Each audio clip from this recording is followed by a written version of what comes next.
বন্ধুরা, ক্রিকেটের ইতিহাসে এমন কিছু ম্যাচ থাকে যা যুগের পর যুগ মানুষের স্মৃতিতে থেকে যায়। 2002 সালে আহমেদাবাদের মোতেরা স্টেডিয়াম সাক্ষী হয়েছিল এমনই একটি দুর্ধর্ষ রোমাঞ্চকর ম্যাচের। বন্ধুরা, এই ম্যাচে বাঙালির অস্মিতাকে চ্যালেঞ্জ করেছিল দুর্ধর্ষ ওয়েস্ট ইন্ডিজ দল।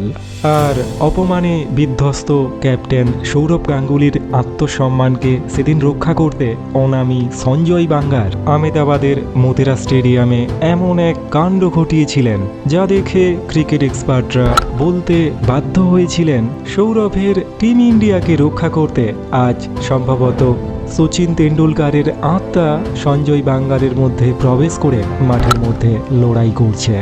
নমস্কার বন্ধু, আমি সৌম্যকান্তি, আর সৌম্য অনফিল্ডের আজকের এপিসোডে আমরা শুনতে চলেছি এমন এক অবিশ্বাস্য ম্যাচের কাহিনী, যে ম্যাচে সবাইকে অবাক করে দিয়ে অবিশ্বাস্যভাবে জয় ছিনিয়ে এনেছিল সৌরভের টিম ইন্ডিয়া। বন্ধুরা, সময়টা ছিল 15ই নভেম্বর 2002 সাল, আহমেদাবাদের মোতেরা স্টেডিয়াম। ভারত বনাম ওয়েস্ট ইন্ডিজ ক্রিকেট সিরিজের চতুর্থ ওয়ানডে ম্যাচ অনুষ্ঠিত হচ্ছিল। ওয়েস্ট ইন্ডিজ দল টসে জিতে সেদিন প্রথমে ব্যাটিং করার সিদ্ধান্ত নেয়। তারপর the boss of universe Chris গেইলের দানবীয় ইনিংসের ঝলকে ঝলসে ওঠে মোতেরা স্টেডিয়াম।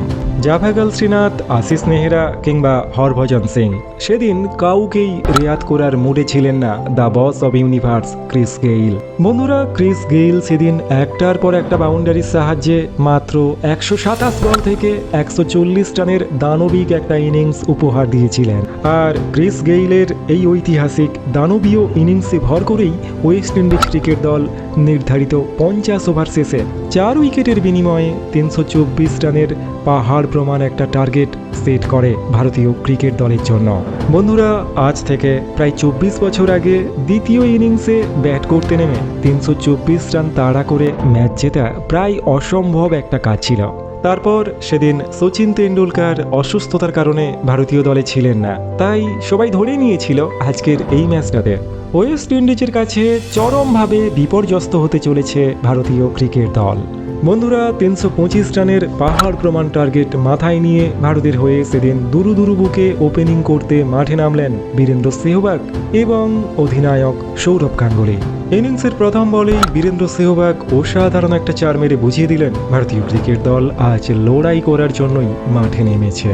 কিন্তু প্রত্যুত্তর দেওয়ার জন্য তৈরি ছিল ওয়েস্ট ইন্ডিজ। ইনিংসের চতুর্থ বলেই বীরেন্দ্র সেহবাগকে আউট করে প্যাভিলিয়নের রাস্তা দেখিয়ে দিলেন ওয়েস্ট ইন্ডিজ বোলাররা। ডিলনের বলে মাত্র 4 রান করে প্যাভিলিয়নে ফিরে গেলেন বীরেন্দ্র সেহবাগ। 3 নম্বর পজিশনে ভারতের হয়ে ব্যাট করতে মাঠে নামলেন ভেরি স্পেশাল ভিভিএস লক্ষ্মণ। 325 রানের টার্গেট চেস করতে হলে সৌরভ গাঙ্গুলির সঙ্গে ভিভিএস লক্ষ্মণকে একটা ভালো পার্টনারশিপ বিল্ড আপ করতেই হবে। দ্বিতীয় ওভারের চতুর্থ বলে সৌরভ গাঙ্গুলি অন সাইডের একটা বলকে অসাধারণভাবে ফ্লিক করলেন এবং বল ফাইন লেগ অঞ্চল দিয়ে সোজা সীমানা পার করল। ইনিংসের প্রথম বল থেকেই সৌরভ গাঙ্গুলি বুঝিয়ে দিচ্ছিলেন আজ তিনি বিশেষ কিছু করতে চলেছেন।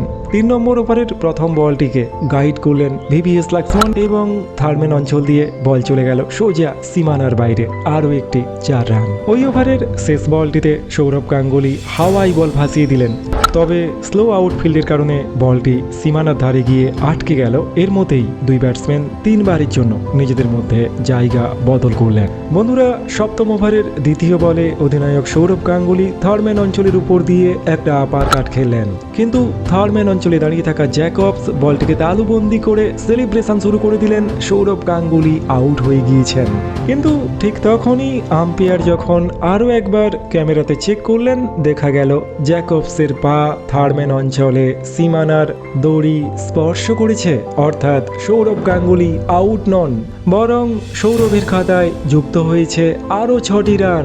ওই ওভারের পঞ্চম বলটিতে সৌরভ গাঙ্গুলি আরও একবার ক্লাসিক্যাল কভার ড্রাইভ খেললেন এবং বল বিদ্যুৎ গতিতে সীমারেখা পার করলো, আরও একটি 4 রান।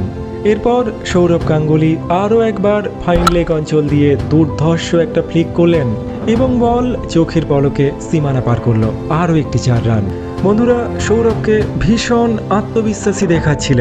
ওই ওভারের দ্বিতীয় বলটিতে সৌরভ গাঙ্গুলি আরও একবার ক্লাসিক্যাল কভার ড্রাইভ খেললেন এবং সবাইকে দাঁড় করিয়ে রেখে বল সোজা সীমারেখা পার করল।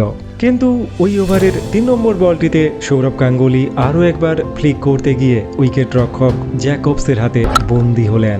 মাত্র 16 বল থেকে 28 রান সংগ্রহ করে দুর্ভাগ্যজনকভাবে আউট হয়ে গেলেন ভারতের অধিনায়ক। 45 রানের মাথায় ভারতীয় ক্রিকেট দল 2 নম্বর উইকেটটা হারালো। সৌরভের জায়গায় মাঠে নামলেন মিস্টার ডিপেন্ডেবল রাহুল দ্রাবিড়। বন্ধুরা, সবাই তখন বুঝে গিয়েছে এই ম্যাচ ভারতকে যদি জিততে হয় তাহলে রাহুল দ্রাবিড় এবং ভিভিএস লক্ষ্মণকে অতিমানবিক কিছু করে দেখাতেই হবে।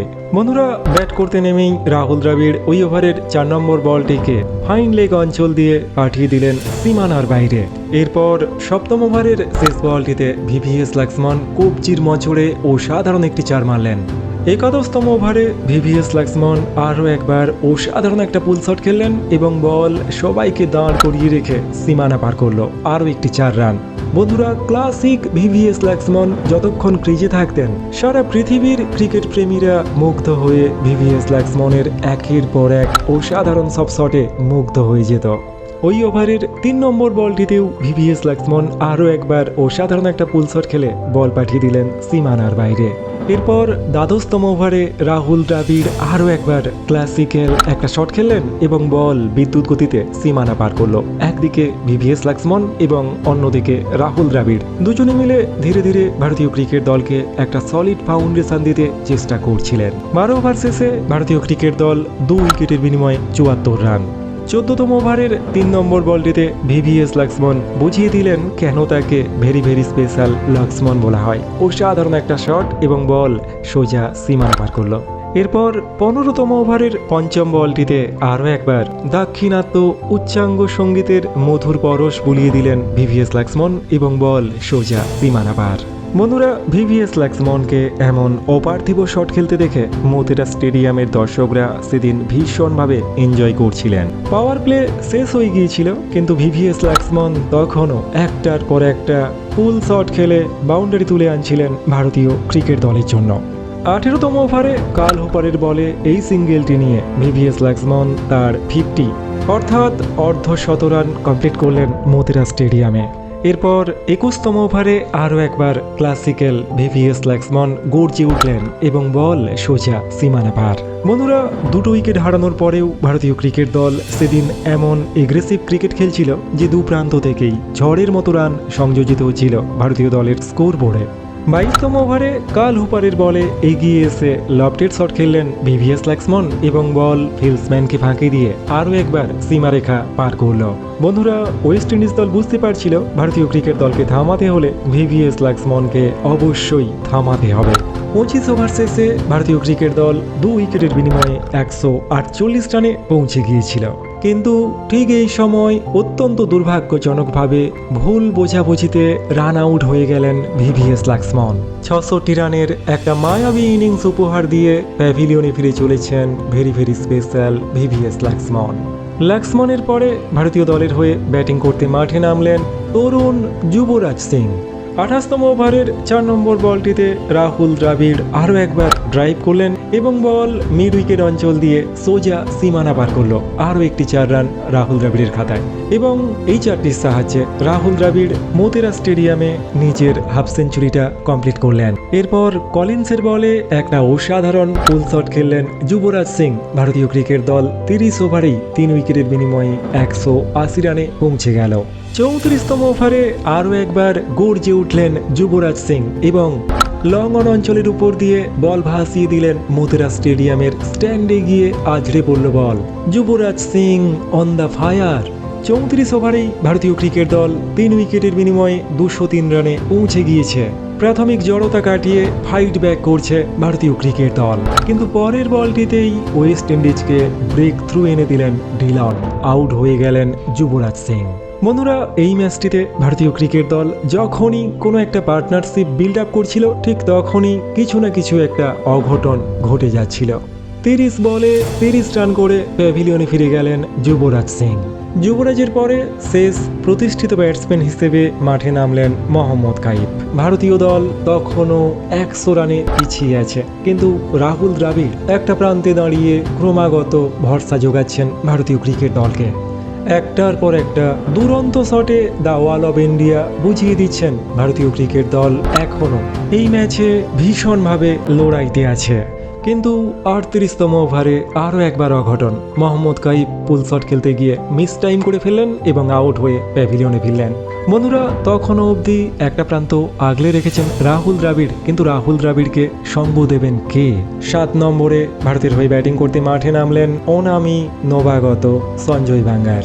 বন্ধুরা, ভারতীয় ক্রিকেট সমর্থকরা এই ম্যাচ জেতার আশা তখন প্রায় ছেড়েই দিয়েছেন, কারণ রাহুল দ্রাবিড় একটা প্রান্তে দুর্ধর্ষ ব্যাটিং করলেও সঞ্জয় বাঙ্গারের উপরে কারোরই কোনো রকম ভরসা ছিলই না। কিন্তু সেদিন অবিশ্বাস্য কিছু করার প্রতিজ্ঞা নিয়েই মাঠে নেমেছিলেন অনামি সঞ্জয় বাঙ্গার, এবং এরপরে মোতেরা স্টেডিয়ামে যা ঘটতে চলেছিল সত্যি বলতে কি তার রূপকথার গল্পকেও হার মানিয়ে দেয়। ব্যাট করতে নেমেই 39তম ওভারে থার্ডম্যান অঞ্চলে গাইড করে দিয়ে বলকে সীমানার বাইরে পাঠিয়ে দিলেন সঞ্জয় বাঙ্গার। এরপর কোভার অঞ্চল দিয়ে আরও একটা লফটেড শট এবং বল বিদ্যুৎ গতিতে সীমারেখা পার করলো। অন্যদিকে ভারতীয় ক্রিকেট দল ধীরে ধীরে ওয়েস্ট ইন্ডিজের সঙ্গে ব্যবধান ক্রমাগত কমিয়ে আনছিল। 69 বল থেকে ভারতীয় দলকে জিততে হলে 82 রান করতে হবে, হাতে রয়েছে 5টা উইকেট। লড়াই করছেন সঞ্জয় বাঙ্গার এবং রাহুল দ্রাবিড়। 40তম ওভারের দ্বিতীয় বলটিতে আরও একবার দুর্ধর্ষ ম্যাজিক্যাল একটা ড্রাইভ খেললেন সঞ্জয় বাঙ্গার এবং বল আরও একবার অফসাইড দিয়ে সীমানা পার করলো। 40 ওভারেই ভারতীয় ক্রিকেট দল 5 উইকেটের বিনিময়ে 250 রানে পৌঁছে গিয়েছে, অর্থাৎ আর 10 ওভার থেকে ভারতীয় দলকে 75 রান সংগ্রহ করতে হবে। 41তম ওভারে রাহুল দ্রাবিড় আরও একবার ক্লাসিক্যাল ড্রাইভ খেললেন এবং বল পয়েন্ট অঞ্চল দিয়ে আরও একবার সীমানা পার করলো। রাহুল দ্রাবিড়কে এরকম একটা অবিশ্বাস্য ইনিংস খেলতে দেখে মোতেরা স্টেডিয়ামে দর্শকরা পাগলের মতো সেদিন সেলিব্রেট করছিলেন। 43তম ওভারে বোলারের মাথার উপর দিয়ে একটা ম্যাজিক্যাল শট খেললেন সঞ্জয় বাঙ্গার এবং সবাইকে অবাক করে দিয়ে বল সোজা স্ট্যান্ডে গিয়ে আছড়ে পড়ল। একটা অসাধারণ সিক্সার মারলেন সঞ্জয় বাঙ্গার। ওয়েস্ট ইন্ডিজের সঙ্গে ভারতীয় ক্রিকেট দলের রানের ব্যবধান ক্রমাগত কমে আসছে, ম্যাচ ক্রমাগত আরও ক্লোজ কন্টেস্টের দিকে এগোচ্ছে। 45তম ওভারে কোভার অঞ্চলের উপর দিয়ে আরও একবার গর্জে উঠল সঞ্জয় বাঙ্গারের ব্যাট এবং বল সোজা বিদ্যুৎ গতিতে আরও একবার সীমারেখা পার করলো। একটা ফ্ল্যাট সিক্সার। বন্ধুরা, এরপর কলিন্সের পরের বলটিতে বীরেন্দ্র সেহবাগ স্টাইলে সঞ্জয় বাঙ্গার আপার কাট খেললেন এবং বল থার্ডম্যান অঞ্চল দিয়ে বিদ্যুৎ গতিতে আরও একবার 4 রানের জন্য সীমারেখা পার করলো। সঞ্জয় বাঙ্গারকে এমন রুদ্রমূর্তিতে ব্যাট করতে দেখে অবাক অবিশ্বাস্যভাবে তাকিয়েছিলেন ওয়েস্ট ইন্ডিজ দলের ক্রিকেটাররা। 45 ওভার শেষে ভারতীয় ক্রিকেট দল 5 উইকেটের বিনিময়ে 300 রানে পৌঁছে গিয়েছে, অর্থাৎ বাকি থাকা 30 বল থেকে ভারতীয় ক্রিকেট দলকে এই ম্যাচ জিততে হলে আর মাত্র 25 রান সংগ্রহ করতে হবে। 46তম ওভারের প্রথম বলটিকেই অনসাইডে খেলে দিয়ে সঞ্জয় বাঙ্গার নিজের কেরিয়ারের প্রথম অর্ধশতকটা কমপ্লিট করলেন মোতেরা স্টেডিয়ামে। পুরো ভারতীয় ড্রেসিং রুম এবং দর্শকরা উঠে দাঁড়িয়ে সঞ্জয় বাঙ্গারকে সেদিন অভিনন্দন জানাচ্ছিলেন। 47তম ওভারের দ্বিতীয় বলটিতে অসাধারণ এই ড্রাইভটি করে 2 রান সংগ্রহ করলেন রাহুল দ্রাবিড় এবং তিনি পৌঁছে গেলেন ব্যক্তিগত 100 রানের মাইলস্টোন স্কোরে। একটা অপার্থিব নৈসর্গিক সেঞ্চুরি মোতেরা স্টেডিয়ামে উপহার দিলেন মিস্টার ডিপেন্ডেবল রাহুল দ্রাবিড়। বন্ধুরা, রাহুল দ্রাবিড় ভারতীয় ক্রিকেটের সেই চরিত্র ছিলেন যিনি বারবার মনে করিয়ে দিতেন ক্রিকেটের শেষ বল না হওয়া পর্যন্ত লড়াইটা কোনোভাবেই থামিয়ে দিতে নেই। এবং সেদিন রাহুল দ্রাবিড় আর সঞ্জয় বাঙ্গার দুজনে মিলে প্রায় অসম্ভব মনে হওয়া একটা কাজকে যেভাবে সহজ করে দিয়েছিলেন, ভারতীয় ক্রিকেটের ইতিহাসে এমন নজির খুব কমই দেখতে পাওয়া যায়। 6ষ্ঠ উইকেটের জুটিতে 84 রানের একটা ঐতিহাসিক পার্টনারশিপ বিল্ড আপ করলেন রাহুল দ্রাবিড় এবং সঞ্জয় বাঙ্গার। বন্ধুরা, ওয়েস্ট ইন্ডিজ ক্রিকেটাররা সেদিন মাঠের মধ্যে ভীষণভাবে বিমর্ষ ছিলেন। সত্যি বলতে কি, সেহবাগ, সৌরভ, যুবরাজ, ভিভিএস লক্ষ্মণদের আউট করে দেওয়ার পর ওয়েস্ট ইন্ডিজ ক্রিকেট দল স্বপ্নেও কল্পনা করতে পারেনি রাহুল দ্রাবিড় আর অনামি সঞ্জয় বাঙ্গার দুজনে মিলে তাদের মুখের গ্রাস এভাবে কেড়ে নেবে। 48তম ওভারে ওয়েস্ট ইন্ডিজ অধিনায়ক কার্ল হুপারের এই বলটিকে ফ্লিক করে দিয়ে 2 রান নিয়ে রাহুল দ্রাবিড় বুঝিয়ে দিলেন ভারতীয় ক্রিকেট দল একটা ঐতিহাসিক জয় তুলে নিয়েছে মোতেরা স্টেডিয়াম থেকে। 5 উইকেটের বিনিময়ে ওয়েস্ট ইন্ডিজকে মোতেরা স্টেডিয়ামে বিধ্বস্ত করেছে সৌরভ গাঙ্গুলির টিম ইন্ডিয়া। তো বন্ধুরা, আজকের দিনে দাঁড়িয়ে ভারতীয় ক্রিকেট দল এই যে সারা পৃথিবীতে রাজত্ব করছে, এই ক্রিকেট দলের ফাউন্ডেশনটা তৈরি করে দিয়েছিল সৌরভ গাঙ্গুলির নেতৃত্বে টিম ইন্ডিয়ার এই ঐতিহাসিক জয়গুলোই। ভারতীয় ক্রিকেটের ক্যানভাসে তাই আজও ঐতিহাসিক এই সমস্ত ম্যাচগুলিকে শ্রদ্ধার সঙ্গেই স্মরণ করেন ভারতীয় ক্রিকেট প্রেমীরা। বন্ধুরা, কেমন লাগলো আমাদের আজকের এই উপস্থাপনা? কমেন্ট সেকশানে আপনাদের মতামত জানাতে ভুলবেন না কিন্তু। জয় হিন্দ, বন্দে মাতরম।